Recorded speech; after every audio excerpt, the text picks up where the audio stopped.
Et bonjour à tous et à toutes et bienvenue dans cette 16e partie de rétrospective Disney.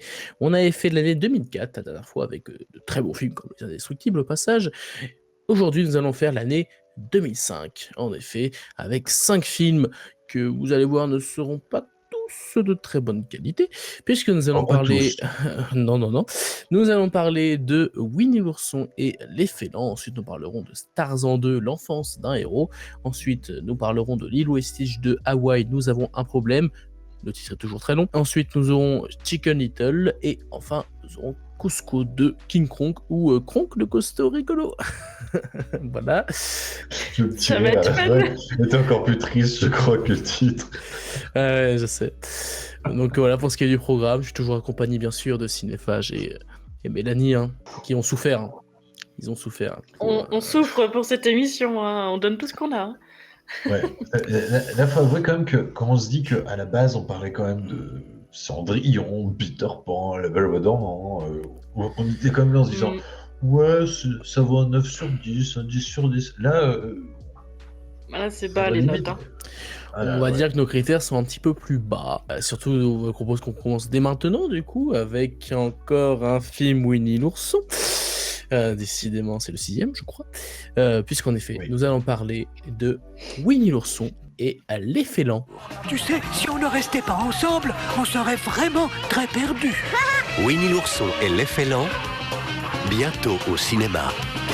Vous n'auriez pas vu les félins que j'ai capturés? Tu me poses une colle. Donc, Winnie l'ourson et les félins, sorti en 2005, aussi bien aux États-Unis qu'en France, et donc le 6e film Winnie l'ourson. Décidément, il y en a beaucoup. C'est donc une nouvelle histoire suivant nos petits amis qui vont donc rencontrer un nouveau personnage qui est encore trop mignon, hein, comme d'habitude, j'ai envie de dire. Ils sont toujours tous mignons. Enfin, quoique. Pas sûr. Cinéphage, dis-nous en plus sur. Alors, le film a connu une sortie en salle, figurez-vous. Donc, il faut croire que, enfin, pas en France, si peut-être en France, peut-être en France. Disons que le studio essayait de mettre un peu la barre un peu plus haute pour ce film. Et d'ailleurs, il faut savoir que la bande-annonce de ce film était déjà présente dans le DVD VHS de Petit Gourou. Donc, c'était déjà vendu comme étant, tu regardes un truc vite fait bien, vite fait mal fait. Le gros truc, c'est l'année prochaine, quoi. Il faut savoir que c'est le dernier film des studios Walt Disney Animation Japan qui a fermé ses portes 8 mois après la sortie du film. Voilà, voilà. C'est aussi le dernier film sorti avec John Fiedler, sorti pendant qu'il était encore en vie, puisque c'était lui qui faisait la voix de Porcinet et il a mouru 4 mois après la sortie du film des suites d'un cancer.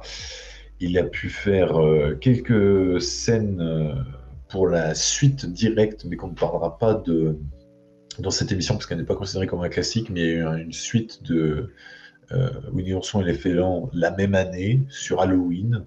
Et il a pu faire quelques voix, mais il a été remplacé puisqu'il est mort avant la fin du doublage. Et puis voilà, donc du coup, oui, comme je le disais, il y a une suite qui est sortie directement en DTV, qui est quand même une suite de quasiment même durée, on est sur 57 minutes, 1 heure, mais qui ne fait pas partie, je ne sais pas pourquoi, de la liste des classiques, ou enfin pas des classiques, mais des productions Disney. Voilà. De la liste numérotée officielle sur laquelle nous nous C'est basons ça. pour faire cette émission. Peut-être que c'était pas sorti en France, je ne sais pas, je pense que si. Voilà. Après, je vous avoue que ça me dérange pas de me farcir un film supplémentaire Winnie l'ourson parce que c'est à beau être mignon au bout d'un moment. Ouais, voilà. Le prochain va être dans quelques émissions, donc Voilà. c'est bien. On a le temps de. Voilà. Bah là, on a notre fait dose, limite là. un film Winnie l'ourson par émission depuis 2-3. Oui, mais donc. Oui, puis à chaque fois, c'est le premier, c'est le premier, c'est le début de la liste. Donc, à chaque fois. parlons du coup de ce film, Winnie l'ourson et les félins. Bah écoute, je vais commencer, pourquoi pas, allez, sois fou. Bah en fait, c'est un peu comme d'habitude. Sauf qu'il y a moins le côté un peu connard, un petit peu, mais moins, quand même, je trouve, sur les personnages. En tout cas, c'est moins axé Moins. dessus. Il y a le côté artiste. Ah bah au moins, je veux dire, au moins ils sont mignons. Pardon. On l'avait déjà avant. Et en fait, ils mettent de côté les personnages qui peuvent être considérés comme des cons. Du coup, Ça fait que, parce que c'est principalement Petit Gourou et les félins qui sont les personnages principaux, parce qu'en effet, c'est Petit Gourou qui va rencontrer ce nouveau personnage qui est les félins, qui a une voix trop mignonne, mais alors vraiment. C'est Romain Duris qui le double. Le mec amuse. Non, c'est pas Romain Duris, c'est sûr. Mais en tout cas, c'est un nouveau personnage tout à fait mignon et qui marche bien ensemble. Je veux dire, ils ont des scènes plutôt mignonnes. Après, mon analyse du film va pas aller beaucoup plus loin parce que honnêtement, c'est juste une histoire avec Petit Gourou qui rencontre un personnage mignon et il y a des péripéties et c'est tout. Il y a un petit côté où on parle effectivement peut-être vite fait de ne pas craindre quelque chose qui nous est inconnu, l'idée de dire d'accepter qu'il y a peut-être des personnes qui sont un peu différentes de nous, un message de tolérance finalement, le classique, mais au moins qu'elle est là. Puis qu'on est toujours les Voilà. étrangers de quelqu'un, quoi. Winnie l'ourson et les félins et brutaliste, même combat. Exactement, c'est le même type de scénario, peut-être pas la même qualité, mais chacun dira ce qu'il pense, j'ai envie de dire. Les félins est un peu mieux. Ouais. Un peu mieux, je suis d'accord. Mais c'est vrai que il y a à peu près les mêmes ingrédients, le doublage est toujours très bon en français, une animation qui est tout à fait correcte, de façon qui est vraiment plutôt belle. Quelques plans aussi, quelques idées visuelles quand ils sont sur la forêt, où on montre un peu la grandeur du lieu, qui marche relativement bien.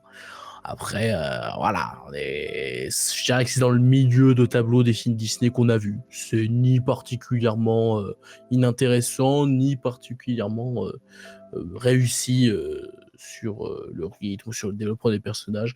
Pour moi, c'est mignon sans plus. Voilà.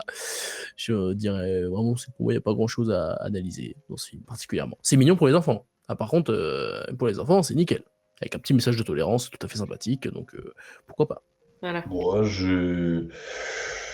c'est un nouvel ajout dans la forêt des connards.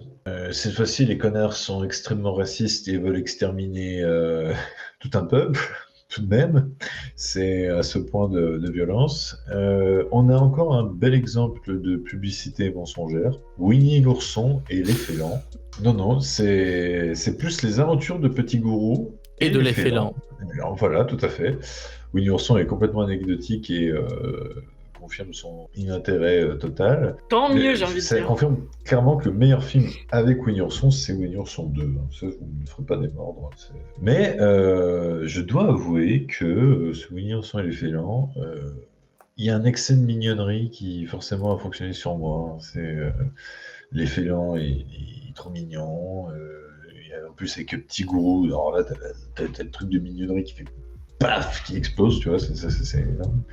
Ce qui est quand même très touchant, c'est que moi, dès lors qu'un personnage, surtout avec une voix pareille, dit je veux voir ma maman, alors moi, il n'y a plus personne. Hein. Je fonds en larmes très facilement. J'ai trop Mais toi chialé aussi. aussi. Putain. Moi, j'ai pas de cœur, donc. Alors que, mais en fait, c'est plus dans ces moments-là où il y a que les deux personnages qui sont ensemble qui sont touchants, parce que tu sais que du coup que c'est une amitié qui est sincère, mais quand même un petit peu biaisée, et que tu sais pas si ça va durer dans le temps et tout ça. La fin est pas top. Enfin, un peu classique, quoi. Et ce qui est aussi le gros point négatif, c'est qu'il y a énormément de chansons, et elles sont toutes pourries. Franchement, mais vraiment odieuses. Comme c'est écrit, c'est affreux, insupportable. Et je trouve ça dommage parce que autant d'un scénario qui prend pas les enfants pour des idiots, parce que c'est quand même, ça parle quand même de xénophobie et quand même de s'ouvrir à l'autre. Et t'as les chansons les plus crétines et connes que Disney a fait depuis un bon paquet de temps, voire peut-être même on atteint le summum. Donc voilà, un peu bizarre, mais sinon, oui, c'est bien. Ça va, je pensais que t'allais Du être un coup, peu continue plus... sur cette lancée, Mélanie. Continue. Bah oui, moi j'étais agréablement surprise parce que comme d'habitude je me disais encore un Winnie, voilà, bon faut y passer, très bien. Et puis bah oui, je vois, alors là ça y est, ils veulent effectivement chasser un effélant parce qu'ils savent pas ce que c'est, que ça a l'air dangereux, que c'est dans la forêt lointaine là-bas où ils y vont jamais et tout. J'ai dit ça y est, là ça commence bien. Et puis arrive le moment où voilà, on suit Petit Gourou On laisse vraiment de côté les autres, le groupe principal. Et surtout, on voit beaucoup moins Winnie. Et je trouve que c'est ce qui change du tout au tout dans le film. C'est que ça, on respire un peu mieux. Enfin, je sais pas, l'histoire est du coup beaucoup plus sympathique à suivre. Et puis, de toute façon, on est avec Gourou, donc c'est lui le plus gentil de toute la bande. Donc forcément, ça Plus passe mieux. intelligent, Et, c'est ça qui est dramatique. par contre, ouais, c'est vrai. Il veut juste se prouver à lui-même que c'est un grand et au final ils font en même temps que nous pour Effélan, quoi, pour l'Effélan, le petit. Par contre, c'est vrai que c'est un peu bizarre leur relation au début. L'Effélan, il est un peu tout naïf, un peu tout t'es mon meilleur pote, alors que Gourou, il est là, bah non, moi je veux te montrer à mes potes pour voir que je t'ai chassé, quoi. Et il tire sa leste vrai longtemps, je trouve. Ça dure vachement longtemps le moment où il le garde en laisse avec sa corde. Mais moi, ouais, le moment qui m'a cueilli, c'est vraiment il cherche sa maman et c'était beaucoup trop triste. Alors après, j'étais peut-être dans une période un peu vulnérable, mais je sais pas, ça m'a donné une autre vision du film. D'un coup, ça a plombé l'ambiance, c'était vraiment triste, vraiment pesant, presque comme un Bambi quand il perd sa maman, quand on est tout seul dans la forêt et ils savent pas quoi faire. Et voilà, après, bon, oui, la fin un peu longue parce que c'était vraiment mais non, en fait, il est gentil, mais non, on va le chasser. Et puis ça dure un petit peu longtemps, ce quiproquo et cette incompréhension entre les personnages. Oui, ils sont un peu Un peu bizarre. un peu bizarre dans ce film, ceux-là. Même Tigrou, au final, moi qui aime bien Tigrou, ils sont un peu virulents, quoi, avec la différence. Et heureusement qu'il y a Petit Gourou et puis même Mama Gourou, quoi, qui comprend un peu le truc, quoi, qui est bon. Mama Gourou, tu l'as fait. Mamago. Non. Si. C'est quoi, c'est Mama Gourou? C'est la mama italienne. Mamago. Non, mais heureusement qu'il y a Maman Gourou qui est là pour comprendre les choses et analyser la situation, quoi. Du coup, j'ai envie de m'acheter une peluche Effélan. Ouais. Voilà. Je comprends. Clairement. Je l'ai trouvé très mignon et au-dessus des autres Winnie qu'on a pu voir. Tous. Voilà. Après, je dis pas que c'est un chef-d'œuvre non plus et qu'il faut absolument le voir et qu'il mérite un 8, mais il mérite un peu plus que la C'est moyenne. quand même mieux que celui d'avant, quand même. Le Petit Gourou. Moi perso, je le mets au même Ouais. niveau que Citizen Kane, Oui. mais c'est mon avis. Donc voilà, pour ce qui est du Pardon. Winnie l'ourson et l'Effélan, plutôt les aventures de Petit Gourou et de l'Effélan. Encore une fois, on va renommer le titre pour que ce soit un petit peu plus, ça corresponde un peu plus à la marchandise. C'est donc un film très mignon, comme souvent avec Winnie. Et pour le coup, c'est l'un des plus mignons, donc du coup, c'est l'un des meilleurs films. J'ai envie de dire que c'est souvent un peu la logique avec Winnie. Donc voilà, c'est pas le film le plus intéressant de la liste, mais si vous voulez vous prendre un petit excès de mignonnerie dans la figure, écoutez, C'est ça. pourquoi pas? Pourquoi pas? On passe au film suivant, et alors là, attention messieurs, dames, on va s'attaquer à un souci particulier, un petit C'est problème. le drame. On va parler d'une suite d'un des plus grands Encore. classiques. Oui, encore, j'ai envie de dire. L'un des plus grands classiques du studio, mais qui n'est pas vraiment une suite. D'où le problème d'ailleurs. Nous allons parler de Tarzan 2, l'enfance d'un héros. Découvrez l'histoire de Tarzan que vous ne connaissiez pas.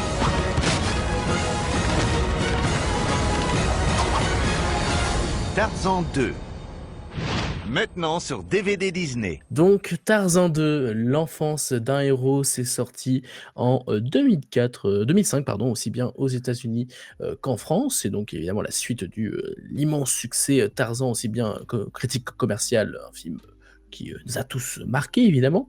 Et cette suite a décidé, au lieu de nous raconter vraiment une suite comme une suite de Disney finalement, de nous raconter l'enfance, d'où le titre, l'enfance de Tarzan. C'est-à-dire que vous voyez, la partie qui a duré 10 minutes dans le premier film, ils se sont dit, on va faire un film sur ce moment-là. C'est vrai qu'on avait vraiment besoin de savoir tout ce qui s'était passé durant cet instant, qui était déjà très bien résumé dans le premier film, mais il y avait quand même besoin. Sachant qu'il y a tout dans le... Bon, bref. Mais... On sait comment il est né, le héros. Bref. Voilà. Enfant de l'homme, c'est la chanson. Enfant de l'homme, c'est tout. Ouais, c'était suffisant, mais ils l'ont fait. Du coup, est-ce que tu as quelques informations sur cette suite cinéphage? Une, c'était bien. Phil Collins est revenu pour composer une nouvelle chanson, mais ils n'interprètent pas. Voilà. Et les chansons sont absolument ignobles, catastrophiques. Et heureusement que les seuls moments de frisson que tu as dans le film, c'est quand ils remettent les anciennes. Voilà. Et c'est tout. Et c'est tout. Bah écoute, vu que tu avais l'air si enjoué pour pouvoir en parler, je pense que tu vas commencer sur ce Tarzan 2. Alors, après analyse, c'est un pré-mid-quel. Ouais.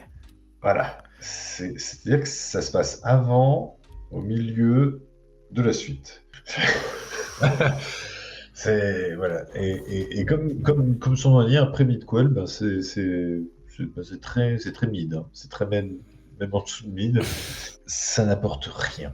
Mais rien du tout au film original. C'est même pire que La Belle et la Bête 2, parce que là, pour le coup, on a des personnages qui sont complètement oubliables, anecdotiques. Même si les méchants, on sent qu'il y a une inspiration du côté des Goonies, parce que bon, t'as 2 enfants idiots et leur maman qui donne les ordres. Enfin voilà, c'est très très très Goonies. Mais le truc du monstre, là, le Zancor ou le Zucor, ou je sais pas quoi, mais c'est insupportable. Ils arrêtent pas de gueuler. Enfin, t'as tous envie de les buter. En fait, c'est le film qui m'a fait comprendre Clayton. C'est quand même dramatique quand même. Il a osé le dire. En fait, c'est quand tu vois ce film, tu te dis, Clayton a dû voir ce film. C'est obligé. Et je dis, mais c'est pas possible. Ils sont tous cons. Et c'est absolument abominable. Je comprends pourquoi je l'avais pas vu à l'époque, parce qu'à l'époque, déjà, je voyais que c'était marqué 2, mais tu voyais Tarzan gamin et tu me disais, mais j'ai pas envie de voir ça. Enfin, je m'en fous. Et ils avaient déjà fait avant une sorte de suite qui était en fait juste un collage de 3 épisodes d'une série qui n'est jamais sortie, qui s'appelle Les Aventures de Tarzan et Jane. Ça, je l'ai vu, Voilà. je crois que ça, je l'ai vu. Oui, les Moi aventures aussi, de Tarzan et et Jane. alors ne réessayez pas de tenter de retrouver une image, c'est absolument ignoble. C'est d'une laideur infâme. Jane a envie de se taper un J'ai envie de le voir, aviateur du coup. qui se crache sur l'île, machin, et du coup Tarzan est jaloux. C'est un truc de ouf. Les seuls moments qu'il y a, parce que quand même, voilà, les seuls moments qui sont forcément un petit peu qui fonctionnent dans ce Tarzan 2, c'est les moments où tu vas réentendre les chansons du premier film, et je dirais que c'est le moment entre Tarzan et Nala, parce que surtout au début du film, parce que c'est vrai qu'il y a quand même un lien qui est très attachant, et Nala qui croit que Tarzan est mort, tu comprends évidemment son désarroi parce qu'elle se dit putain, ça y est, enfin, je suis une mère indigne. C'est pas Nana? Ah oui, Nala. Nala? J'allais dire Nala, Nala, c'est le c'est royaume, non? Oui, pour ça, j'étais là. C'est un Hein, Tarzan crossover. et Nala. Ok. Oui, c'est Nana. Ça, oui, c'est Nana et Kerchak. Oui. Oui, donc, Pardon, je t'ai Nana. coupé. Voilà. Je veux dire, tu comprends le désarroi de Nana parce qu'elle se dit voilà, je suis une mère indigne, j'ai le deuxième enfant qui est sous ma garde et il meurt encore. Et ça, je trouvais que c'était très émouvant et surtout que on retrouve la voix de Frédéric Tirmont qui est quand même une très belle voix. C'est pour ce petit moment d'émotion au début du film, ça marche.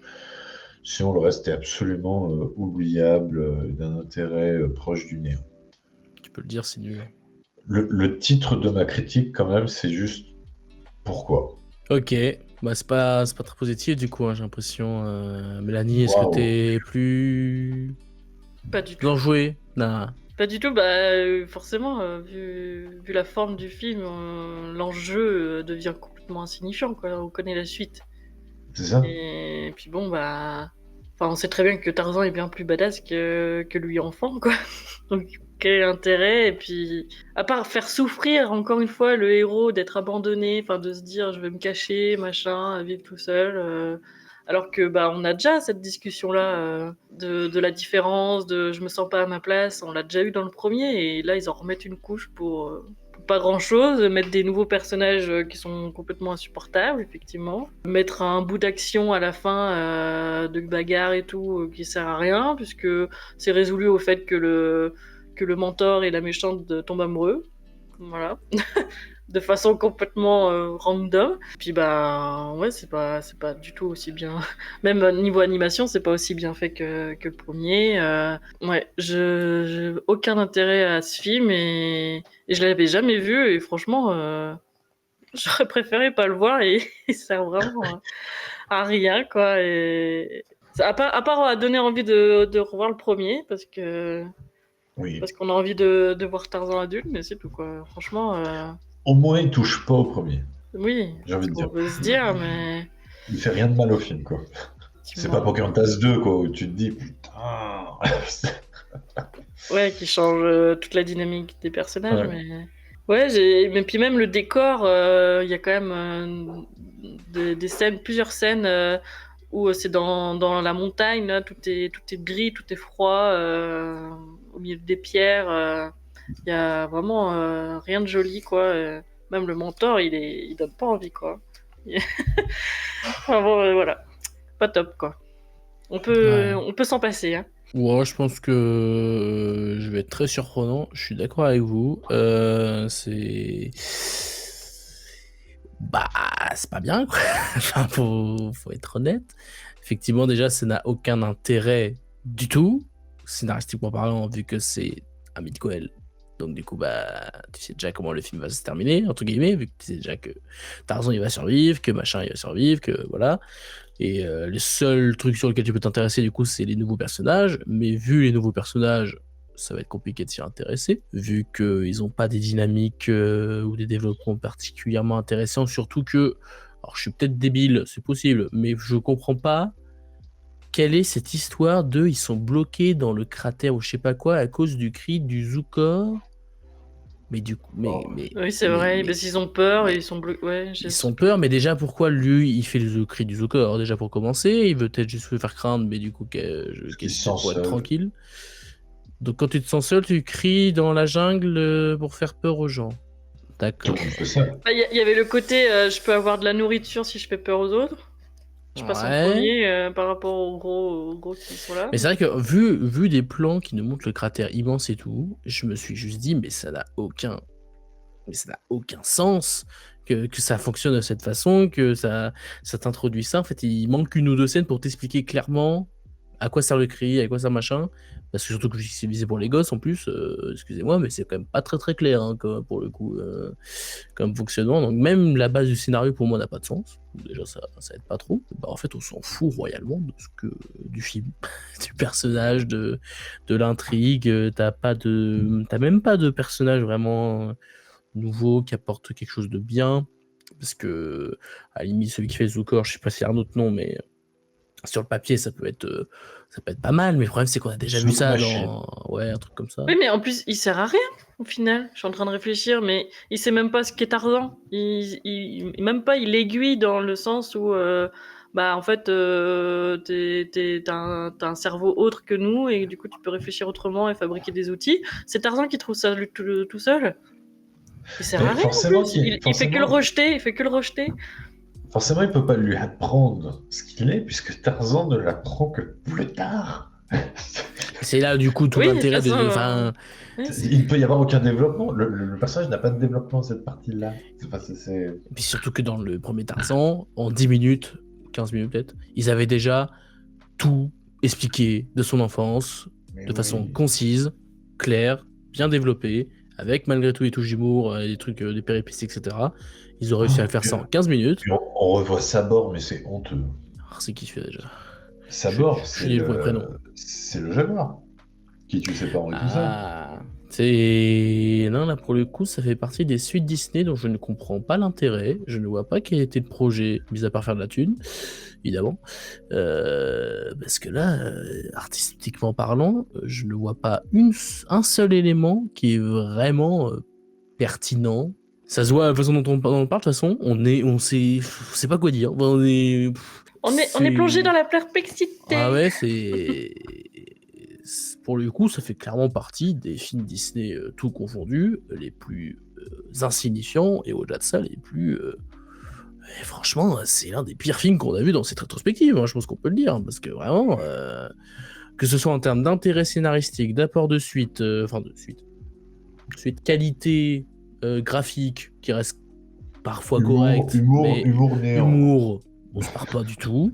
Émotion, allez, peut-être une scène, et encore, Oui, on voilà. va dire, allez, pourquoi pas, soyons fous. Non, vraiment, pour moi, là, on est proche du néant, limite. Bah, il reste Nana qui est touchante, quoi, dans son rôle de mère, mais voilà, c'est tout, quoi. Ouais.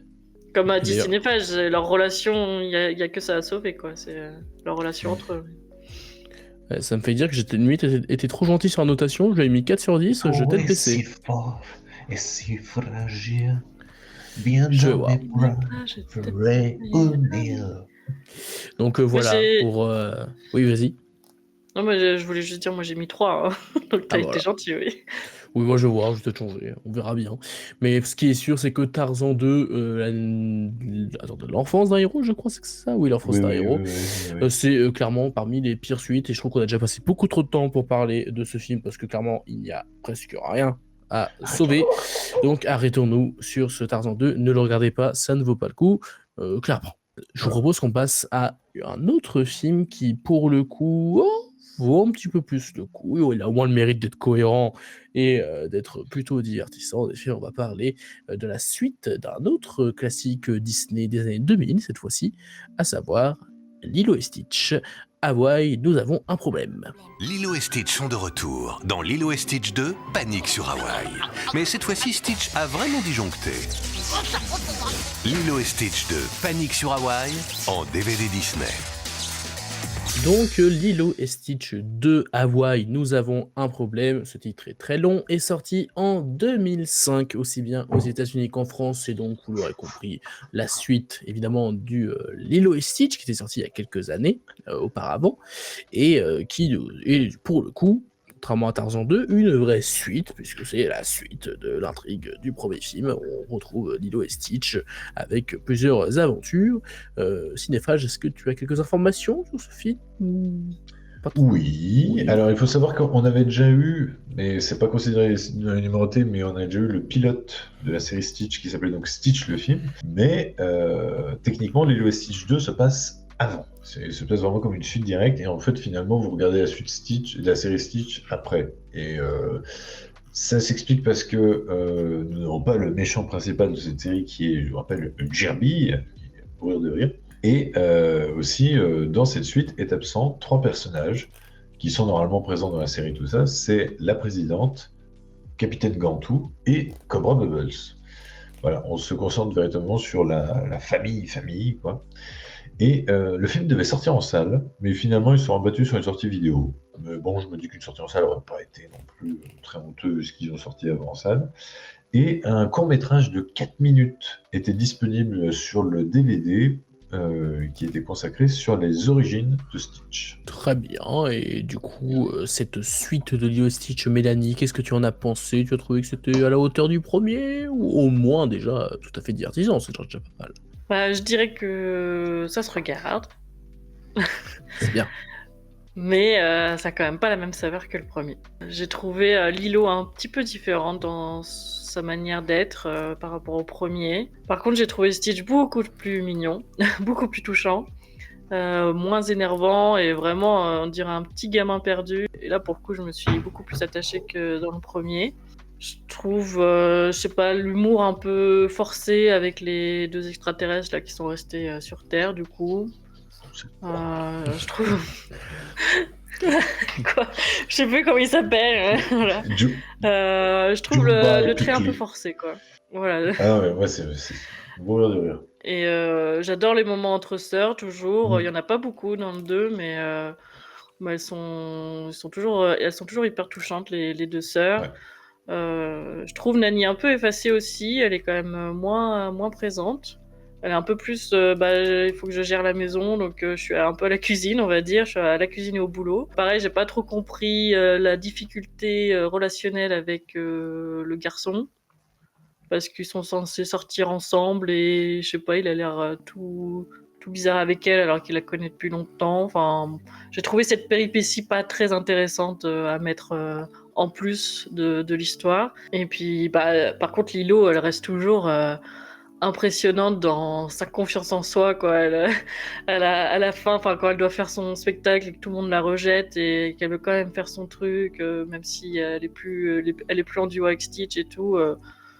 Vraiment, c'est une petite fille vraiment courageuse. Ouais, on prend pitié un peu de Stitch qui essaye de faire de son mieux et qui a un souci de conception, on va dire. C'est quand même dommage pour lui. Et, après, la fin aussi, un petit peu facile, en mode pourquoi il a revécu, pourquoi il est revivant. je sais pas, c'est comme ça. Parce Ça va un que peu... Bon, Disney. Voilà. c'est le pouvoir de l'amour, je sais pas, mais ils auraient mieux fait de faire en sorte qu'au dernier moment, il arrive à charger, ou Ah, que, je sais pas, il par donne contre, un coup dans la machine et il arrive à par contre, ils recharger. accentuent quand même Mais grave, bon, hein, parce là, que tu y crois quand même vraiment, parce que pendant longtemps, enfin, j'y croyais pas du tout. il est mort. T'as même le plan qui commence à reculer comme ça. Tu dis, ouh, purée, pour qu'il recule comme ça sent pas bon. Ça veut dire qu'on va changer de scène. Et puis au final, non. Mais, Ah, j'ai pas du tout cru. bon, non, mais. Alors, on y croit pas parce que c'est un Disney, mais c'est vrai que dans la mise en scène, ça joue pas mal avec ça. Ça te... Ouais. Oui, bah, quand t'es petit, je peux comprendre que, voilà, mais oui, ça fait vraiment fin facile quand même, un peu expédié. Est-ce qu'ils auraient pas mieux fait de prendre moins de temps avec l'histoire de la danse et développer un peu plus le problème de Stitch? Je sais pas. Il y a beaucoup de petites histoires en fait dedans, je trouve. Il y a beaucoup de petits trucs. Et voilà, c'est pas un film que je revoirais, que je me dirais bah tiens, je vais me faire le 1 et le 2. Je pense que le 1 se suffit à lui-même, ou à la rigueur faire des petites séries pour différentes petites histoires avec Stitch, mais voilà, je l'ai pas trouvé hyper palpitant, mais c'est pas trop mauvais non plus. Voilà. C'est déjà bien. C'est déjà très bien. De mon côté, j'ai trouvé ça plutôt pas mal. C'est une suite qui a le mérite d'être très cohérente avec le premier. Et là, on retrouve tous les ingrédients du premier, aussi bien dans le développement des personnages que dans l'ambiance qui nous est montrée, dans l'ambiance musicale, dans l'alchimie entre les personnages, dans l'humour, etc. On sent vraiment que c'est une suite, quoi. C'est la suite. On trouve les mêmes éléments. On sent évidemment que, vu que c'est une suite qui n'est pas aussi, qui est pas aussi ambitieuse forcément que le premier, t'as moins d'éléments aussi marquants que dans le premier, ou des dynamiques de développement de personnages qui sont marquants, mais au moins ça reste plutôt bien fait, c'est bien raconté, c'est drôle, c'est mignon. On sent vraiment que là, pour le coup, il n'y a aucune trahison avec le matériau de base, donc déjà c'est très très bien sur ce point-là. Et en fait, le film ne cherche jamais à être très ambitieux en fait, donc forcément il vise entre guillemets un niveau qui est plus bas que le premier en termes de développement, ou même avec les ennemis qui arrivent du ciel, etc. Il y a un truc un peu plus spectaculaire dans le premier. Là, ils se disent on fait une histoire simple, juste une petite histoire qui avec des péripéties plus intimistes notamment, mais ça marche bien. Parce que les personnages, vu que c'est les mêmes et qu'ils s'étaient déjà bien développés dans le premier, ils continuent à bien le développer dans le deuxième, donc ça marche bien. Effectivement, Stitch est un peu plus mignon forcément que le deuxième, vu que là on sent vraiment qu'il a envie de bien faire et qu'il se remet en question, de faire en sorte de ne pas faire trop de bêtises, tout ça. Donc ça accentue notre sympathie pour le personnage, pour le coup, clairement. Et oui, c'est franchement une suite que je trouve de bonne facture. C'est pas une suite qui est marquante, mais c'est une bonne suite. C'est une suite qui se laisse se regarder, qui est divertissante, et c'est déjà très bien. Encore une fois, on a vu bien pire dans cette émission, donc déjà c'est pas mal. Mais c'est vrai que aussi sur la fin, j'ai trouvé ça, la sous-intrigue sur Stitch qui commence à avoir les yeux verts. Sur le principe, c'est cool pour créer des péripéties dans l'histoire, mais c'est vrai que la résolution, moi aussi j'ai fait ok, d'accord. D'habitude, ils auraient même pu faire au moins une phrase en mode non, mais en fait, c'est l'amour pour Stitch qui a fait qu'il y a une énergie qui s'est créée, c'est pour ça qu'en fait, machin. Ah non, là, c'est juste. Je sais pas. Ils auraient pu essayer un peu. Ouais, c'est le temps que Par l'ordinateur contre, s'allume. je voulais rajouter peut-être un truc que je viens de réfléchir, c'est que là on trouve Stitch mignon et tout, mais peut-être que certains trouveraient qu'il est moins badass que dans le premier, ou quand même il prend des vaisseaux pour aller sauver une petite fille, il a un peu plus dans l'action, alors que là il est juste un petit peu pépère, j'ai eu ma petite vie avec ma copine. Voilà. Mais bon, C'est un développement logique. Ça s'agit parce qu'il vit avec sa famille, je suppose. Oui, mais c'est juste, il y en a, ils auraient pu dire, c'est une trahison à une partie du personnage quand même. Mais moi, c'est pas pour me c'est pas déplaire. dans cette histoire-là, mais c'est plus après qui reviendra plus badass, quoi. Et Cinéphage, de ton côté, tu as apprécié cette moi, suite? moi, j'aime beaucoup. C'est le seul film que j'avais déjà vu de cette émission. Je l'avais vu à sa sortie parce que j'avais adoré Lilo et Stitch, et en fait, je sais pas, ça continue à me faire rire, et j'étais assez curieux de cette suite, et je me souviens qu'à l'époque j'avais beaucoup aimé. Je me rappelais pas que ça me faisait rire autant. Je me suis vraiment beaucoup marré au moment où t'as Nani qui essaie vraiment de faire du mieux qu'elle peut, et qu'elle te fait un buffet, mais absolument dégueulasse, avec des cafards et tout ça, et que t'as Pikli qui dit « Je crois que je vais vomir », et t'as Jukebox qui dit « Ça sert à rien, il y a déjà du vomi ».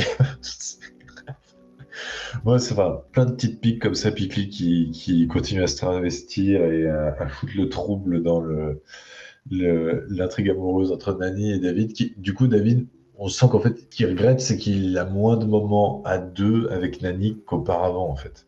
C'est ce que j'ai cru comprendre du personnage, quoi. Qu'il aimerait qu'elle laisse peut-être. Mais le problème, c'est qu'ils sont pas du tout indépendants, les autres, hein, même s'ils sont adultes, c'est catastrophique, quoi. Donc heureusement qu'elle est là quand même pour tenir la Casbah. Ouais, moi je trouve que c'est une suite qui fonctionne vraiment bien, qui est drôle, qui est touchante. La fin, bon, même si on n'y croit pas, je trouve que ça te serre un peu le cœur. L'autre moment qui te serre aussi un peu le cœur, c'est quand même le personnage de Lilo.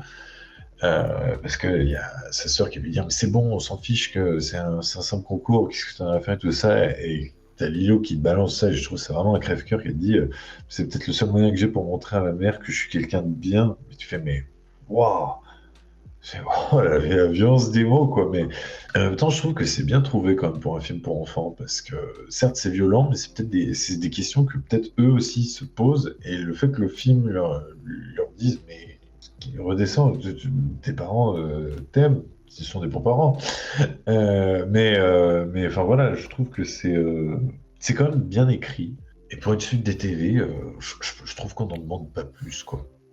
Voilà, franchement, C'est le genre de DVD que si t'as à Noël, t'es content. Ça va.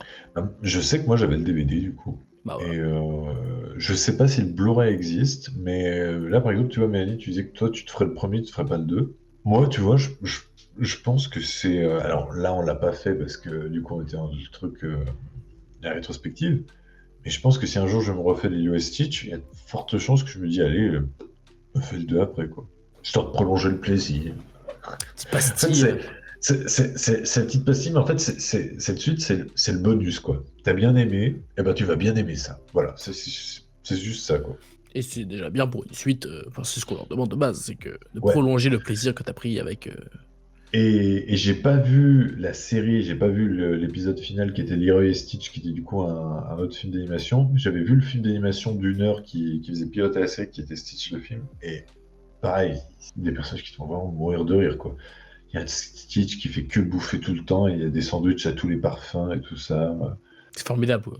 Ah non, mais je vous le conseille. J'ai pas revu, mais franchement, c'était drôle, quoi. Bah, vous l'aurez compris, en tout cas, Lilo et Stitch 2, c'est fait partie des suites qu'on valide. Voilà, c'est un bon petit moment qui Et- certes pas... Oui, vas-y, je t'en prie. Oserais-je le dire que c'est l'un des meilleurs films qu'on nous a parlé ce soir?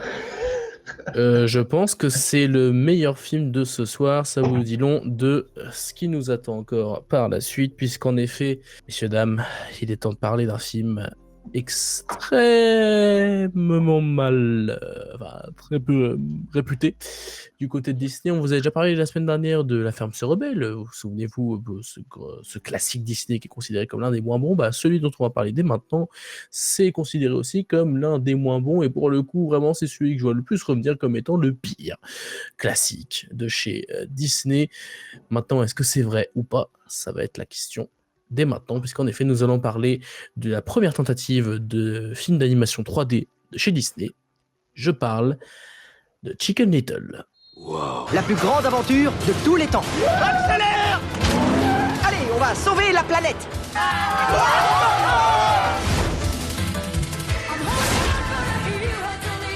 Donc Chicken Little, sorti en 2005, aussi bien aux États-Unis qu'en France, et donc comme je l'ai dit précédemment, la première tentative de Disney de faire d'un film d'animation 3D, après Dinosaure qui est une exception un peu particulière, mais là on est plus vraiment sur un film d'animation en images de synthèse comme faisait Pixar. Première tentative, et ça se voit, on en parlera, qui donc raconte l'histoire d'un petit poulet dans une ville fictive. Petit poulet, ouais. Bah, Chicken Little, C'est pas le poulet, hein. qui a l'impression que le ciel s'effondre, sauf qu'en fait c'était un gland, ou pas, parce que peut-être qu'en fait il se trouve qu'il y a peut-être des intrigues. C'est ouf, hein, je sais. Cinéphage, dis-nous en plus sur ce Chicken Little. Alors, tu te trompes, ce n'est pas la première fois que Disney fait un film full 3D. Le problème, c'est que le film d'animation full 3D qu'ils avaient fait auparavant, c'était Mickey. Il était 2 fois Noël. Ah oui, c'est vrai, c'est vrai. Parce que si vous vous souvenez de Mickey était une fois Noël, c'était très sympathique, il y avait plein d'histoires de Noël et tout ça, c'était sympa. Mickey était 2 fois Noël, c'est une horreur, c'est affreux. J'ai vu que quelques extraits, mais c'est... Waouh, la laideur du bonzin, c'est quelque chose, quoi. C'est pire que Chicken Little. Ah oui. Ah là, t'étais pas prêt, hein. T'as l'impression de... Ah oui, c'est violent, quoi. Uncanny Valley, quoi. Chicken Little, du coup, est inspiré d'un conte britannique qui est résumé dans les 5 premières minutes du film. C'est l'histoire d'un petit poussin qui croit que le ciel tombe sur la tête et en fait, il s'avère que c'est un gland et tout le monde se moque de lui. Enfin, quelle est la morale du truc? Je ne comprends pas. Je trouve ça complètement con. Enfin, je sais rien. On peut se moquer des gens qui se trompent. Voilà. Oui, bah, c'est ça en fait. Le harcèlement est autorisé quand c'est. Oui, Le voilà, c'est harcèlement ça. est autorisé. On en parlera de ça d'ailleurs, parce que. Enfin, le harcèlement à la British est autorisé. Voilà. À la base, Chicken Little devait être une fille. Et le réalisateur... non, c'est pas le réalisateur, c'est le PDG à l'époque de Disney, qui était Eisner, si je me souviens bien, qui a dit ouais, mais pour les filles, c'est pas vraiment un problème des petits. C'est plus un traumatisme de garçons. Du coup, ils ont fait en sorte que c'était un garçon. Voilà. Ok. Les mecs, quand même, te disent clairement, making of, bah, vu que c'était le patron, on a dit d'accord. Bonne ambiance, quoi. Ouais, c'est génial. Après, du coup, quand même, 1 an et demi de travail, hein, Chicken Little est devenu un garçon. Hein. Donc voilà, le travail a commencé en 2001 et du coup a fini en 2005. Fish a été ajouté, supprimé, ajouté, supprimé, ajouté, supprimé pendant toute la production du film et finalement ils l'ont laissé. Bon, c'est un personnage qui est un peu qui parle pas. Ça a rien. Il y a juste un ou deux petits trucs. Mais... Et le film fut un succès malgré des critiques négatives et une polémique liée à la grippe aviaire. Oui. Il y a une polémique liée à la grippe aviaire puisque sur l'affiche du film il était indiqué « Ce poulet va sauver le monde ».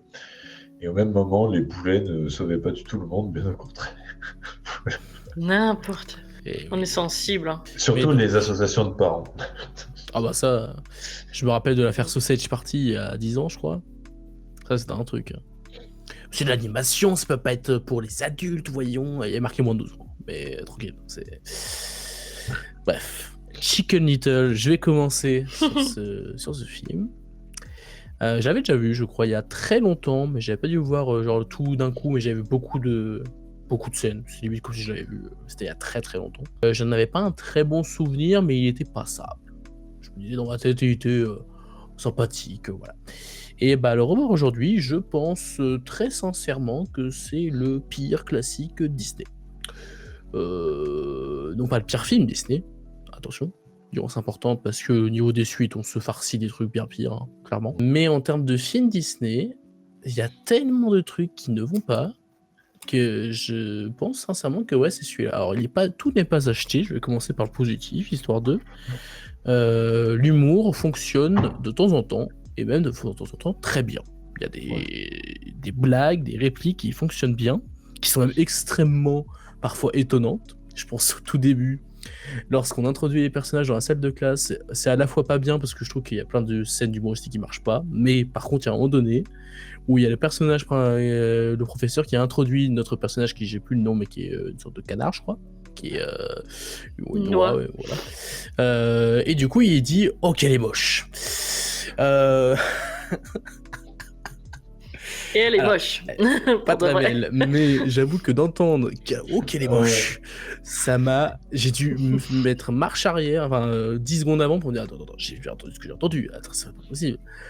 Parce que je trouve à la fois ça extrêmement limite, mais d'un autre côté, c'est vrai que c'est marrant. Il y a plusieurs moments dans le film où il est quand même très drôle. Il y a les répliques de la mère du cochon, je vais te priver de ta collection de Barbra Streisand.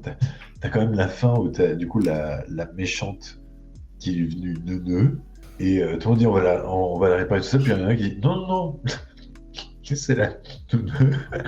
Et du coup il la laisse vraiment débile. Qu'est-ce que c'est que ce truc? En fait, c'est l'irrévérencieux qui me fait beaucoup rire. En fait, je pense que le film est tellement what the fuck sur beaucoup d'aspects qu'au moins, Sur l'humour, de temps en temps, ça ressort. Je réfléchis, est-ce que j'ai d'autres points positifs? Attends, je réfléchis très sérieusement. J'aime bien l'idée visuelle du ciel qui tombe sur la fin, qui se fissure, tout ça. Je trouve ça que ça marche bien. On passe au point négatif. Du coup, de mon côté, je n'ai pas beaucoup aimé déjà pourquoi. Alors, le doublage français est pas si mal. Bon, encore une fois. on peut être C'est mieux, Laurent mais Deutsch. ouais, Laurent Deutsch, Kerkem. ça fonctionne plutôt bien. Franchement, ça marche bien. Je dirais même qu'apparemment en VO, c'est encore pire. Hein. De ce que j'ai vu de droite à gauche, apparemment en VO, c'est encore pire. En VO, t'as Zach Braff et prépare-toi parce que quand j'ai vu ça dans le making of, j'ai fait ah waouh, il a commencé là. Solo de Silo. C'est celui qui est dans l'autre silo avec Juliette. Oui, d'accord. Mais il fait la voix du cochon. Steve Zahn. Du coup. Faut bien commencer quelque part. Voilà. Mais ouais, du coup, le doublage français est au moins de qualité. C'est un autre point positif que j'aurais pu dire. L'animation, il faut en parler. Que c'est moche, nom de Dieu. C'est... Au-delà des textures qui sont très pixelisées, mais bon, soit, pourquoi pas. Les designs, certains designs sont très particuliers, notamment à un moment donné, je crois que c'est la mère qu'on voit sur un cadre, la mère de Chicken Little, on la voit à un moment donné sur un cadre. J'ai zoomé comme ça, j'ai fait, mais c'est quoi ce truc? Qu'est-ce que c'est que ça? Tu comprends pourquoi elle est morte, quoi. Ah oui, c'est ça, c'est chaud, quoi. Enfin, et puis, je ne parlerai pas non plus des arrière-plans constamment flous, où tu te vois clairement qu'ils ont presque rien modélisé. Et de manière générale, dans beaucoup de scènes, tu vois qu'ils isolent beaucoup de personnages, parce que s'ils mettent trop de personnages, ça va être galère à animer. Et dans plein de scènes, notamment lors des scènes de salle de classe, par exemple, t'as plein de faux raccords, d'ailleurs. C'est un truc de ouf. Tu vois le cochon qui est en train de tomber juste devant la porte de l'entrée, et d'un coup, t'as un cut sur une personne qui est devant, du coup, tu vois également la porte, et tu ne vois plus le cochon. Mais genre, c'est instantané. Moi, je l'ai vu, ça m'a sauté. J'ai vu bizarre quand même. Mais pareil, lors de la scène dans le gymnase, alors qu'ils sont censés être très nombreux, on le voit sur la fin, ils isolent vraiment pour faire en sorte de cacher. On cache. Pour faire en sorte de pas trop montrer. Donc visuellement, c'est pas très beau, ça vous aurez l'occasion de le dire vous aussi, je pense. C'est même au niveau des personnages, je trouve que autant 2-3 dynamiques du groupe principal marchent de temps en temps, mais c'est quand même peu marquant. Et la relation père-fils, pour moi, est nulle à chier. Parce que, petit 1, il est censé être absent, ok. Ça c'est ok. Tu fais un truc de développement, tu fais en sorte qu'à la fin, il apprenne de ses erreurs, ok. Le problème, c'est que là, il n'est pas non seulement absent, il est complètement irresponsable. C'est quoi ce père? Quand son fils se fait humilier, il faudra en parler d'ailleurs aussi de ça, le fait que toute la ville est sur les côtes de Chicken Little, mais au point où ça devient absolument affreux, je suis désolé, ça devient limite... mais tu te dis, mais comment c'est possible? Ça accentue le côté humoristique, mais au vu de tous les côtés qui déjà te mettent un peu mal à l'aise avec le design des créatures, avec l'animation, etc., déjà ça te met dans un mode un peu spécial. Si en plus tu rajoutes à ça quelque chose qui pour moi est assez particulier quand même. Mais on dirait un mauvais pote, le père. Genre c'est le pote qui te laisse t'humilier, qui te laisse faire de la merde. Genre dans la scène du baseball, par exemple, qui finit bien, et du coup il y a tout le côté, et pour le coup il y a une phrase qui est très bonne du père, c'est quand il dit à la fin j'aurais dû te montrer que je suis fier de toi, pas que quand enfin je sais plus comment il dit exactement, mais en gros il est désolé du fait que si jamais il a pas montré son amour pour son fils, pas par les petits instants justement où il aurait gagné, etc., il s'en est pas rendu compte. Et la façon dont la réplique est écrite, pour le coup, ça c'est intelligent. Qui ne le soutenait pas que dans ses succès, en fait. Voilà. Le problème, c'est que non seulement il le soutient pas, mais vraiment, c'est un point où ça devient pour moi complètement irréel. Vraiment, pour moi, le père, au bout d'un moment, si tu as un minimum de soutien pour ton fils, au moins tu essayes un petit truc. Parce qu'en plus, c'est pas une seule fois que ça arrive. Si ça arrivait qu'une seule fois ou deux, j'aurais dit, bon bah voilà, il y a le temps que le développement arrive. Mais le problème, c'est que ça arrive au moins combien? 4-5 fois? 6 fois? Durant tout le film, des moments comme ça, et même sur la fin, lorsqu'il apprend la vérité sur les aliens, le moment où il y a les aliens, il est en mode oui, t'avais raison, viens, on s'en va. Genre, il s'excuse même pas, hein. Direct, c'est juste on s'en va. Donc, il y a un côté panique que je comprends, mais vraiment, je trouve que l'écriture est tellement, et même sur la fin, sa rédemption, pour moi, elle est trop soudaine.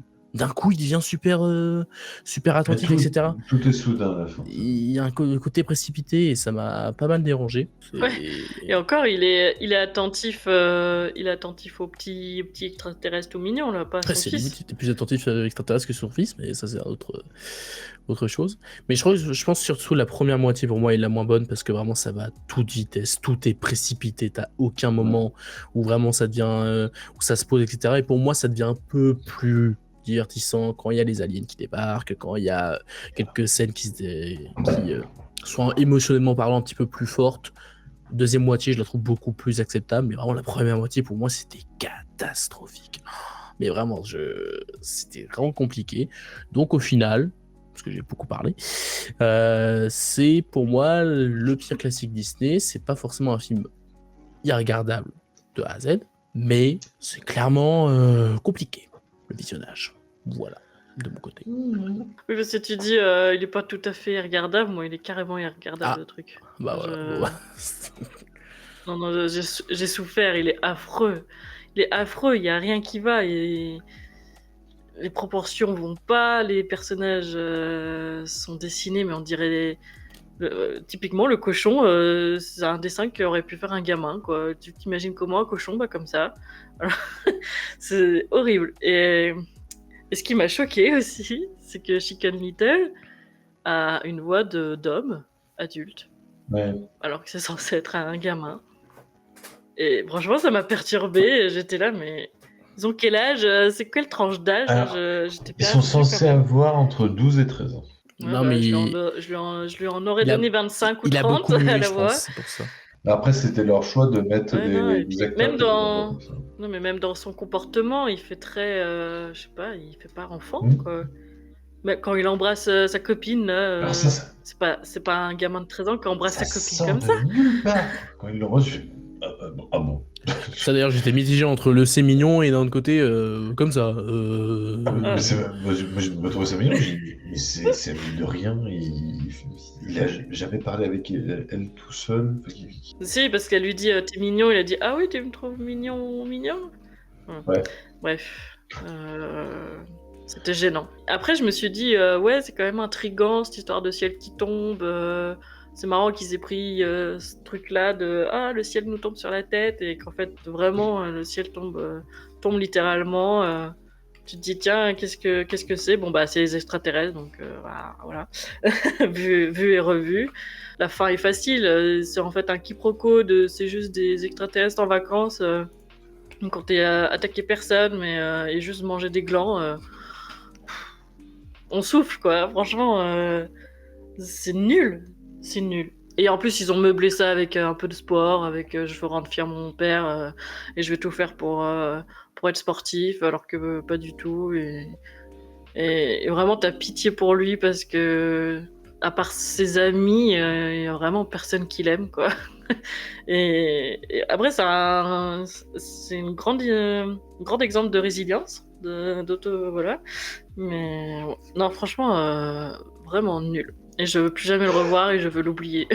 Voilà. Donc je crois que Mélanie n'a pas aimé, du coup, Cinéphage, du coup, va être un peu la voix de la raison, qui va nous dire attention. Alors, qu'on soit d'accord, c'est pas bien. C'est pas bien du tout. Le visuel est absolument ignoble. Mais en fait, il était déjà peu engageant à l'époque. C'est pour ça que personne n'y était allé de notre génération. Et pourtant, le film a été un succès, je comprends pas. Enfin, mais ça ne donnait pas du tout envie. Mais alors maintenant, en plus qu'il s'est pris 20 ans dans la gueule, tu fais waouh!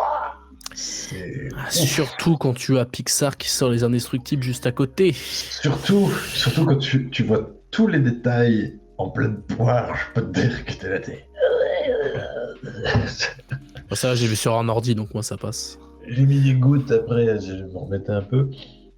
Surtout que littéralement quand j'ai vu, c'est pour ça que j'ai beaucoup ri, quand j'ai vu la loi et tout ça, que j'ai fait ok, moi, que le personnage le dise en même temps, j'étais là genre mais oui, merci, je suis pas tout seul à le penser. Mais ils ont fait exprès, tous les personnages sont moches, ils ont fait exprès, c'est pas possible. Ceci dit, l'écriture du film est quand même ultra brouillonne. Ultra expéditif dans les dernières parties. En fait, brouillonne parce que ça part dans tous les sens. Ça part du sport, ça part des extraterrestres, ça part du père, ça part de machin. T'as pas vraiment de lion. Pendant bien 40 minutes, tu te dis, mais mais où on va? Qu'est-ce que je regarde? Et à la fin, c'est voilà, on n'a pas le temps, tiens, je te tasse ça, voilà. Alors en fait, oui, il y a des extraterrestres, alors oui, un bébé extraterrestre, faut le sauver, tu fais bon, voilà. Oui, alors en fait, depuis le début, il s'aimait, tout ça, tu fais enfin, qu'est-ce que c'est que ce truc, quoi? Sans voix, bouche bée. Bouche bée. Mais il y a quand même le film, c'est ça qui est étonnant, c'est que le film a quand même des traits d'humour des petits coups de taquet comme ça qui maintiennent quand même éveillé et qui fonctionnent bien. On en a dit quelques-uns. Il y a aussi le coup de l'extraterrestre avec sa grosse voix et quand il répond à sa femme, il répond à la grosse voix, puis t'as sa femme qui dit t'as osé me parler avec la grosse voix? Je trouve ça très drôle. Les panneaux pour le maire, moi j'ai bien aimé. J'avoue. Les panneaux, ouais. Quand il a dit vérifiez votre braguette. C'est complètement courant. Le maire qui dit vous voulez ma ville? Vous voulez ma voiture? Vous voulez un tic-tac? Tu te dis, placement de produit pas mal, mais tu te dis, enfin, voilà. Et donc oui, l'humour fonctionne bien, et à contrario, moi le fil rouge qui m'a bien tenu pendant le film, c'est la relation père-fils. C'est la relation père-fils, parce que tu sens un père qui est vraiment pas bon du tout, mais qui en fait, il sait plus ce qu'il doit faire en fait. Et il y a une scène que j'ai trouvée très très bonne, c'est dans la voiture au début du film, quand Chicken Little a encore fait une gaffe, mais pas de sa faute tout ça, et il ramène le gamin, et t'as Chicken Little dit ouais j'aimerais ça un baseball, et tu sens le père qui fait mais en fait je sais plus quoi faire parce que en fait il a passé le stade d'avoir peur pour son gamin, parce qu'il se dit mais en fait quoi qu'il va faire, on va se moquer de lui, ça va être l'enfer, ça va être machin. Et il y a une scène de silence. Ça, c'est bien, j'ai bien aimé. Il lui dit qu'est-ce que tu veux que je fasse, machin? Oui, mais en fait, il sait plus, quoi. Il sait plus. En fait c'est ça que. Forcément que c'est un mauvais père au début et qu'il devient un bon père à la fin. Mais c'est un mec qui est complètement dépassé par ce qui lui passe, quoi. Non, mais sur le papier, oui, mais c'est trop, genre. Pour moi, il y a trop. Mais ça va avec le côté cartoon et puis le côté en même temps trop, parce que Chicken Little fait des conneries qui sont énormissimes, quoi. Je veux dire qu'au début, que ça se règle juste comme ça en mode oh là là, et en se moquant, juste en faisant sonner une cloche, il manque quand même de détruire une ville entière. Il y a genre 50 accidents de voiture. Probablement une dizaine de morts. Et d'ailleurs, c'est ça qui est aussi amusant, c'est quand c'est la deuxième fois que tu as des gens qui appellent le père en disant ah, vous êtes blessé. Ah, bon, limite, après, il doit faire le service après-vente. D'ailleurs, le passage Indiana Jones, c'était pas obligé. Hein. Vraiment, c'était pas obligé. Mais j'avoue, j'ai ri. Ouais, mais du coup, ça détruit toute la cohérence du film. Enfin, c'est pas possible. Enfin, tu peux pas. Oui, bien sûr. Oui, mais non, mais. En fait, c'est ça aussi que j'ai eu avec le film, c'est qu'il y a il y a trop. Il veut tellement en faire que des fois ça marche, c'est vrai. Mais par contre, du coup, ton univers n'a aucun sens. Aucun sens. Ouais, mais en fait, ça va avec le côté humour, sale gosse. Genre, on sait qu'on est Disney, on n'arrête pas de parler d'Aladdin, on n'arrête pas de parler de Mickey, on n'arrête pas de parler de machin. Enfin, il y a 10 000 références à Disney. Enfin voilà, l'humour fonctionne. La relation père-fils a réussi à me toucher un petit peu. C'est ce que j'ai le plus apprécié dans ce film. Sinon, c'est peut-être moins horrible que ce que je pensais depuis 20 ans. Je m'attendais vraiment à genre le pire film de tous les temps, quoi. Et en fait, je me dis, il y a des trucs. Il y a des trucs. Je vais pas, oui, parce que je l'ai en Blu-ray, parce que j'ai les classiques, j'ai que les classiques, mais je l'ai en Blu-ray.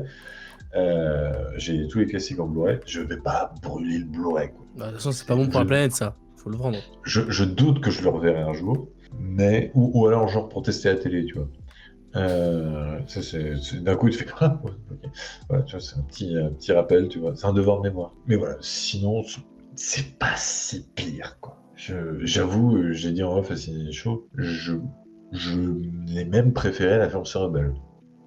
Au moins je me suis pas ennuyé, quoi. Là au moins je disais que je trouve que La Femme se rebelle était un peu mieux parce qu'au moins il était un peu plus cohérent globalement. Je crois que je viens de détruire une amitié en mode. Mais de toute façon, c'est fini entre nous.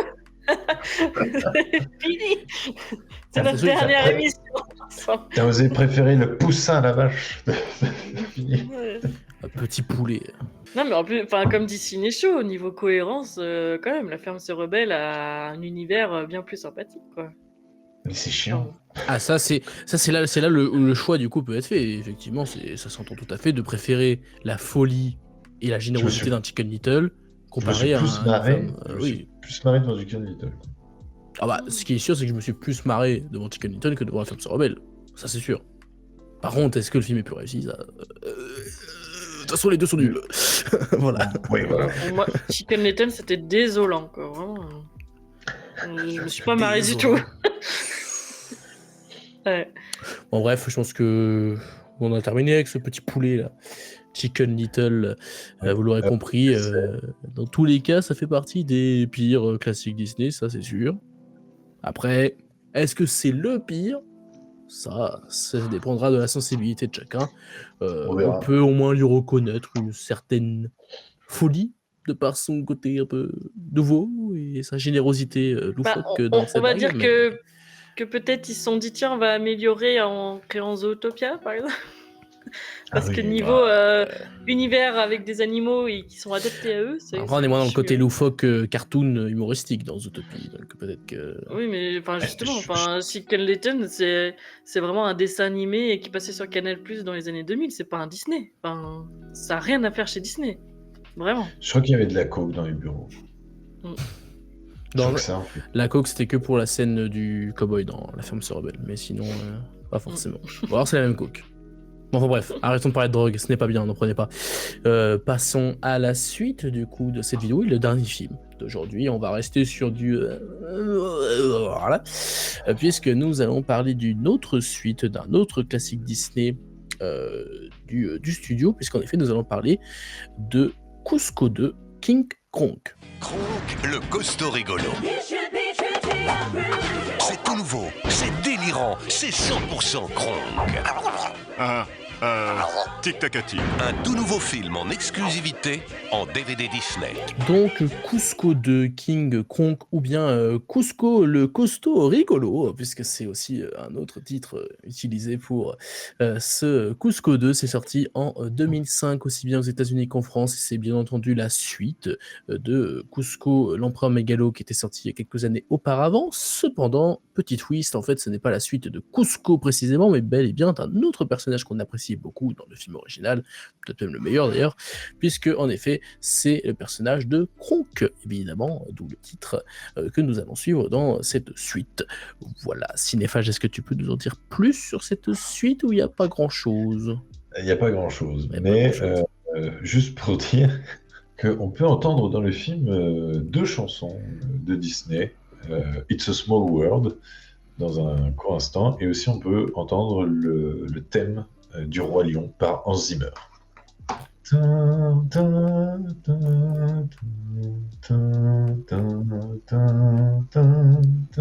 Ouais. Vous avez un court instant, vous entendez ça, et quand tu fais ça, je dis non, vous n'avez pas osé. Vous n'avez pas honte. How dare you. Bon, voilà. Pour ce qui est des informations, vous avez vu, c'est assez court. Mais de toute façon, je pense que pour ce qui est des avis, ça va être aussi rapide. Cinéphage commence, vas-y, sur Cusco 2. C'est un spin-off sans grand intérêt. Je ne l'avais pas vu à l'époque parce que ça ne me donnait pas envie, alors que j'aimais bien Cusco. Et en fait, quand je le vois, je me dis, oui, c'est normal que je ne l'ai pas vu. Par moments, c'est amusant parce qu'on retrouve la folie des personnages. Kronk, il y a quand même 2-3 trucs qui sont bien trouvés. Le squeaky, machin. Ça me fait toujours rire. Isma revient pour escroquer les gens. Ça me semble logique. Il me semblait qu'elle était morte quand même, mais enfin voilà. Non, finalement, un chat retombe toujours sur ses pattes. Voilà, je me suis bien fait chier, sinon. J'ai juste beaucoup aimé le dernier acte, qui est une sorte de reprise de vaudeville, comme on avait finalement dans le premier film, dans le restaurant. Sauf que cette fois-ci, c'est autour de qui est l'épouse de Kronk, où on voit que tous les personnages sont très attachés à Kronk et veulent tous le sauver, sauf que ça devient profondément ridicule. Et du coup, à la longue, ça devient drôle. Voilà. C'est sans grand intérêt, mais indolore. Toi, t'as l'humour à l'usure, en fait. Ah oui. On arrive à te faire rire à l'usure. Oui, facile. Ouais. Mais non, mais je trouve ça amusant quand même. La construction, tu sens qu'à l'écriture, c'est la scène qui a le plus plu aux scénariste, si tant est qu'il y a eu un scénariste là-dedans. Mais voilà, le reste, c'est vraiment un enchaînement d'histoires où on essaye de dissimuler qu'en fait, c'est juste 2 courts-métrages pour faire un film, quoi. Mais voilà. Mélanie, beaucoup plus de choses à dire ou pas? Oui, effectivement, c'est du racontage là. Clairement. En plus, enfin, on se perd un peu, donc on voit Krong tenir son restaurant et en fait, il y a son père qui arrive et il avait promis à son père, enfin, il avait raconté qu'il avait une maison, une femme. Et du coup, en fait, on revient dans le passé de comment avant il avait une maison et en fait, c'est plus sa maison parce qu'il l'a donnée au vieux. Et après, on revient dans le présent. L'histoire de la femme, c'est quoi? Et ben, en fait, il avait une femme parce qu'il l'a rencontrée avec les scouts. Et en fait, il l'a plus parce qu'il a voulu défendre un petit garçon. Enfin, bref. C'est un peu bizarre. Niveau timeline, c'était un peu particulier. Parce que du coup, il fait des courriers à chaque fois. Et on comprend qu'en fait, bah, son père, il l'a bien plus tard. Et il vient au moment où Kong n'a plus rien, quoi. Enfin, il est juste cuistot. Et apparemment, c'est la honte de cuisiner dans sa famille. Et voilà le postulat de père qui base. l'appelle papy. Moi, j'étais là, je me disais, mais c'est le père, c'est le grand-père. Ouais, j'étais un peu. Et en fait, tu sens qu'à la fin, t'attends juste la catastrophe, quoi, le moment où ça va exploser, puis qui va dire ah bah voilà, en fait, papa, voilà la vérité, je suis désolé, et puis bah qui lui dit bah si, mais je t'aime quand même, et après il retrouve sa femme, il retrouve sa maison, non, il a pas de maison, je sais plus. Non. Mais bref, voilà, c'est une succession de remplissage en fait, et avec Cusco qui intervient de temps en temps pour couper le film, pour se rappeler que c'est un petit con mais en fait ils ont vraiment voulu capitaliser sur le fait que tout le monde aime Krong. Enfin, Ah mais t'as raison. C'est un petit con. La violence de Mélanie, ça sera jamais de me surprendre. Quoi. Cusco, bah oui. Normalement, il est censé ne plus être un petit con. C'est même pour ça qu'au début, tu fais. Mais enfin, bref. Non mais il dit non, mais j'ai quand même changé. Oui, mais il est toujours un but de lui-même. Bon, en soi, il laisse la vedette à quelqu'un. Oui. Et c'est vrai que pourquoi il est aussi effacé alors qu'on revoit tous les personnages, ça fait vraiment bah ça y est, moi je suis dans mon château et puis faites votre vie, quoi. Ça aurait pu être sympa je sais pas, qu'il soit proche de Krong ou de la famille du premier, quoi, je sais pas. Voilà, je l'ai trouvé très long, oui, la fin avait du mal à venir et puis voilà. Par contre, j'ai adoré le coup de Isma qui se transforme en lapin tout mignon pour pas être chassée par les vieux en colère et qu'elle se fait choper par un aigle comme ça. Bon. J'avoue, j'ai rigolé à ce moment-là, ça doit être le seul moment, mais c'est déjà bien. Ah si, aussi l'intro qui dure une plombe pour expliquer le premier film, pour expliquer le personnage de Krong, pour expliquer... Enfin, c'était que des explications pendant 10 minutes, 15 minutes. Oui, c'est bon, on a vu le premier, quoi, bref. Un peu lourd le film, voilà. Bah, je risque d'être extrêmement surprenant. C'est pas ouf, en vrai. C'est pas... non. Bah, en fait, ça prouve que Kronk, c'est un super personnage secondaire. C'est pas un personnage principal. Le rôle du personnage secondaire de Kronk, c'était de faire des blagues, d'être drôle, d'apporter un peu de peps. Et dans Cusco, il était très drôle dans sa position, et aussi parce que il y avait quand même des blagues qui étaient beaucoup plus marrantes, on va pas se mentir, que dans ce deuxième film qui fait un peu, en termes d'humour, franchement, quelques passages rigolos par-ci par-là, mais pas la même folie, la même générosité, la même inventivité dans les gags, dans les répliques aussi, qui faisait clairement la force du premier. Parce que clairement, le premier, à part son humour, il n'y a pas grand-chose, hein, mais bon, son humour était tellement marquant que... Bah, il y a des choses, mais c'est surtout l'humour qui fait que le film est marquant, clairement. Et là, ce deuxième, il a beaucoup moins. Alors, j'ai aimé un peu plus la deuxième histoire avec le personnage qui est introduit, j'ai plus son nom, et qui est un peu sa future femme, du coup, à la fin du film. Mais je trouvais qu'ils avaient une dynamique plutôt pas mal. Ça fonctionnait relativement bien pour ce que c'est. Mais je pense que le film aurait gagné déjà à ne pas être construit sous forme de flashback. Ils auraient juste dû dire que les 2 trucs qu'on va suivre, c'est ce qui se passe après. Genre, il apprend que son père arrive, il a genre une semaine ou plus pour pouvoir avant qu'il arrive, et du coup il fait toutes ces tâches là pour essayer d'avoir une maison, puis ensuite d'avoir une femme, etc., pour montrer que même si l'urgence C'est pire. arrive, C'est pire en fait, du coup ça veut dire qu'il aurait juste créé une relation juste pour faire plaisir à son père, c'est horrible. oui, mais faudrait le tourner autrement. Enfin, tu vois ce que je veux dire, Ouais. faudrait le tourner d'une autre façon. Parce que même quand il y a, il me semble, ce personnage-là, il montre qu'il pense aussi par rapport à son père. Même à ce moment-là, il me semble. Je me trompe peut-être, mais il me semble qu'il y a un peu ça aussi. Donc, après, voilà, hein, de toute façon, même si tu avais fait ça, ça aurait pas changé non plus grandement l'histoire de ce film qui reste à peu près regardable pour ces quelques instants de comédie qui parfois marchent bien. Et son doublage toujours excellent de la part de Emmanuel Curtil, je crois, pour ce qui est de Kronk. Même si vraiment pour moi c'est l'écriture qui fait que Kronk est beaucoup moins marrant, beaucoup moins impactant que dans sa précédente apparition dans le premier Cusco. Donc c'est pour ça que pour moi cette suite n'a pas grand intérêt, parce qu'il retire un peu tout le sel du personnage qu'on avait à la base. Il en garde un petit peu, mais c'est pas la même folie. Pour moi, on n'est pas sur la même chose. Donc voilà, c'est une suite qui est assez insignifiante, qui est ni spécialement mauvaise, ni spécialement bonne. Donc voilà, ça fait partie de la très longue liste de suites Disney insignifiantes. Hein. Je suis très content parce que dans 2-3 émissions, on n'aura que des films normaux, entre guillemets, genre plus de suite. J'ai eu peur. T'as cru que j'allais dire quoi? Je suis qu'on avoir que des suites. Je dis, ah non. Ah non, non, non. Justement, dans 2-3 émissions, ce sera plus des suites, donc ça va être cool. Donc voilà, pour ce qui est de Cusco 2, le costaud rigolo, parce que ça me fait rire de dire ce titre.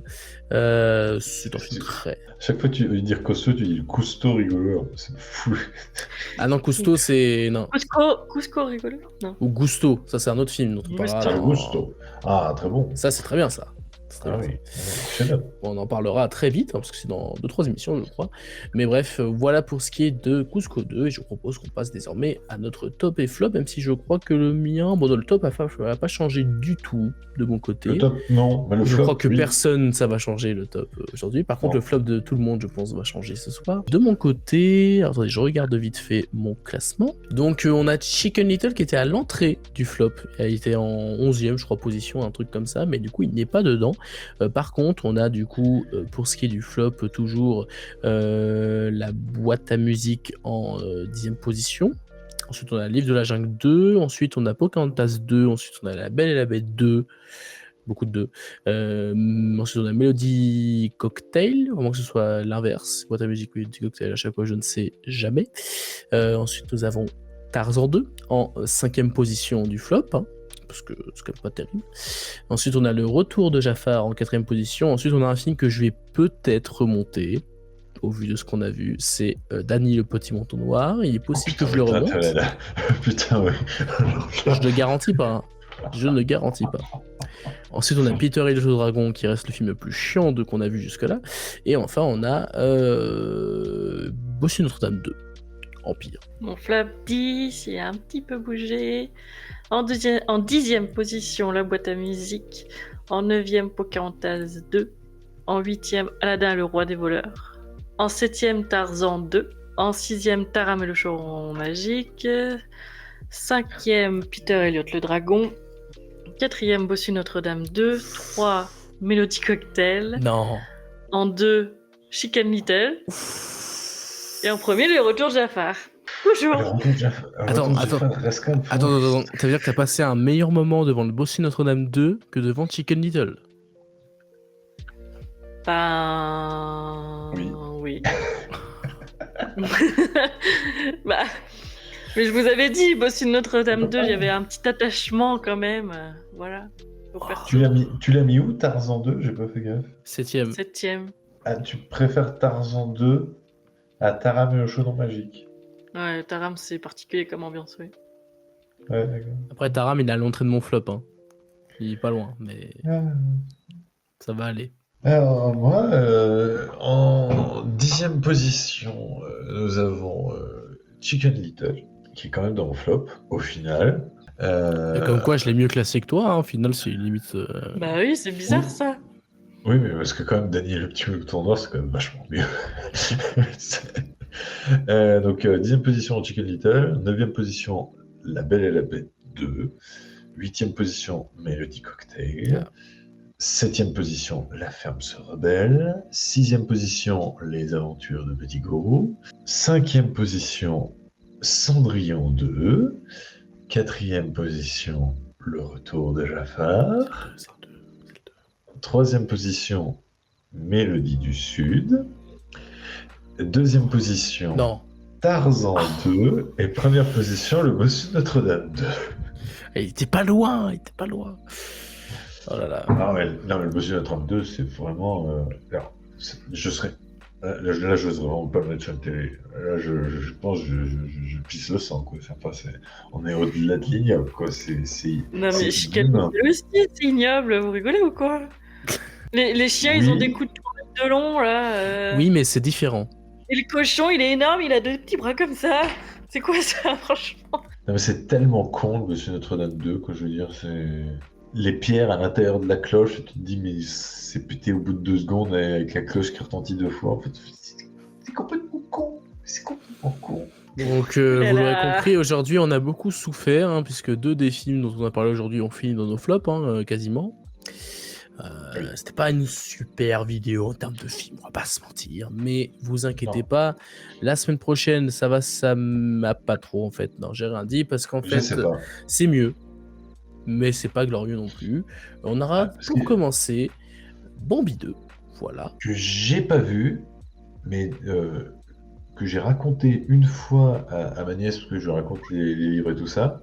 En termes de trahison, ça a l'air honteux. Ah. C'est un midquel, en termes de trahison, ça a l'air honteux.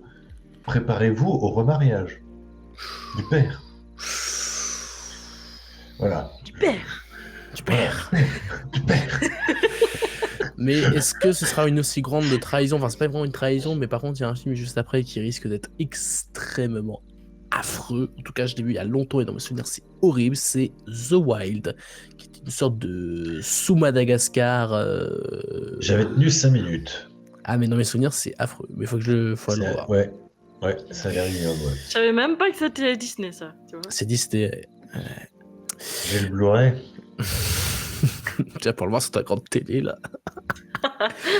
Ensuite nous avons un autre Pixar, que personnellement j'aime beaucoup parce que j'ai grandi avec pas mal. C'est un film que je voyais beaucoup quand j'étais petit, c'est Cars 4 roues.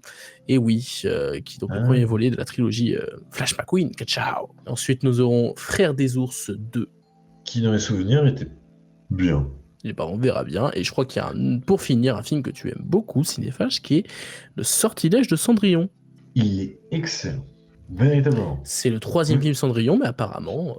Il est excellent. C'est un point où limite, j'ai hâte de le revoir, parce que limite, en termes de scénario, je trouve qu'il est au-dessus de le premier. Non mais franchement, pour une fois, une suite Disney qui tente quelque chose, parce que là, quand même, on a Bambi 2, on se rattrape le midquel Tarzan 2. Frères des ours 2, c'est sympa, mais on est encore dans la suite, faut caser le personnage principal. Là, la sortie de Cendrillon, c'est vraiment un pur délire. Sincèrement. Jamais vu. Si c'est nul, je vais m'énerver, attention. Sincèrement, je pense que là, au moins, alors j'ai pas vu Bambi 2, du coup j'ai vu Cars, Frères des ours 2 et... Moi, Cars, j'aime beaucoup, et je pense que même en le revoyant, j'ai trouvé ça très bien. Moi, dans mes souvenirs, c'est bien. J'ai toujours trouvé qu'il y a des grosses longueurs sur le premier, mais... Il y a des scènes que j'aime beaucoup, des scènes marquantes dans Cars. Mais bon. Mais voilà, j'ai un peu peur pour Bambi 2. Puis Cars, c'est stylé, quoi. C'est Flash McQueen avec la musique du début, là, il y a plein de musiques trop cool. Enfin bref, je vais être un gamin. C'était quoi le deuxième film déjà? J'ai oublié. Ouais. Ah oui, The Wild. Je pense que The Wild, ça va être le pire. Je pense très sincèrement que The Wild a un potentiel de finir flop 3 de ce tout. Ouais. Je sais pas. On verra. Ça se trouve, ce sera pas si pire. Je vous donne du coup rendez-vous dans 2 semaines pour la suite de cette rétrospective. D'ici là, portez-vous bien et on se dit à dans 2 semaines. Ciao. Bye bye.